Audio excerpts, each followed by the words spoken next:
Welcome to my channel. ఈ వీడియోలో ఇప్పుడే అందిన వార్త ఉద్యోగ సంఘాలతో మీటింగ్ అండి. కీలక అంశాలపై చర్చ. పూర్తి సమాచారాన్ని ఈ వీడియోలో తెలుసుకుందాం. వీడియోని ఎక్కడే కానీ స్కిప్ చేయకుండా ఎండ్ వరకు చూడనప్పుడు ఇన్ఫర్మేషన్ పూర్తిగా అర్థమవుతుంది. వీడియో చూస్తున్న ప్రతి ఒక్కరు వీడియోకి లైక్ చేయండి. వీడియోని తోటి ఉద్యోగ పెన్షన్ మిత్రులతో అయితే షేర్ చేయండి. కొత్తగా మన ఛానల్ చూస్తున్నటువంటి వారు సబ్స్క్రైబ్ చేసుకున్నట్లయితే దయచేసి మన ఛానల్ అయితే సబ్స్క్రైబ్ చేసుకోండి. దీని ద్వారా నేను చేసే లేటెస్ట్ వీడియోస్ అన్ని మీ వరకు రీచ్ అవుతాయి. ఆలస్యం చేయకుండా మనం వీడియోలోకి అయితే వెళ్ళిపోదాము. విషయానికి వచ్చినట్లయితే నేడు ఉద్యోగ జేఏసీ భేటీ అండి. ఎమ్మెల్సీ కోదండరాంకు సన్మానం.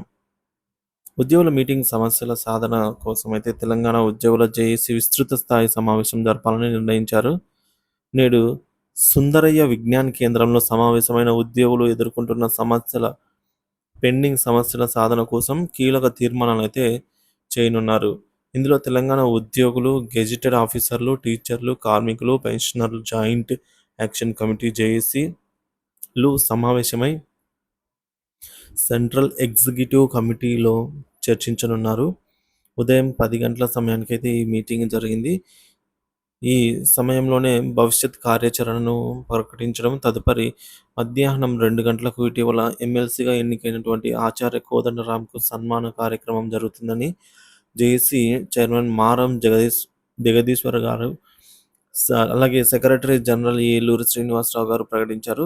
తెలంగాణ రాష్ట్రం ఏర్పడి 10 ఏళ్ల తర్వాత ప్రస్తుతం ప్రజాస్వామ్య వాతావరణంలో ఉద్యోగులు, గెజిటెడ్ ఆఫీసర్లు, టీచర్లు, కార్మికులు, పెన్షనర్లు అన్ని సంఘాలు కలిసి జేఏసీని ఏర్పాటు చేశాయన్నారు.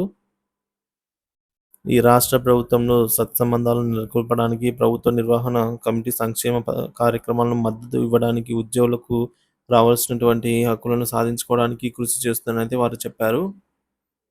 రాష్ట్రంలో వరదల వల్ల తీవ్ర నష్టానికి తన వంతుగా సాయం అందించేందుకు సామాజిక బాధ్యత ఉద్యోగులు మరియు పెన్షనర్లు ఒకరోజు మూల వేతనాన్ని విరాళంగా ఇచ్చినట్టు వారు గుర్తు చేశారు.